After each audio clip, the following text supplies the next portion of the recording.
Over here it is given that if for two vectors a and b, sum of a plus b is perpendicular to difference of a minus b. That means in this question they are saying that a vector plus b vector is perpendicular to a vector minus b vector, then the ratio of their magnitude is. So we know that when two vectors are perpendicular, then a plus b dot a minus b should be equal to 0. So when two vectors are perpendicular, the dot product should be equal to 0. So we can write this as a vector dot a vector and minus a vector dot b vector. We are just going for a vector dot minus of b vector, that is minus of a dot b.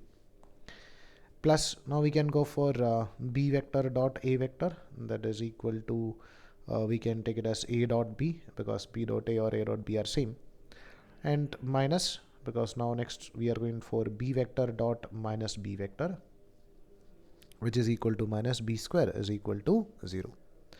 Or you can write minus of b vector dot b vector is equal to 0. Now we can write the value of a vector dot a vector is nothing but a into cos 0, angle between a vector and a vector is 0, which we can take it as nothing but a square minus. Now we can observe that this minus of a dot b and this plus a dot b get cancelled, and the remaining thing is minus of b vector dot b vector, that is b square, that is equal to 0.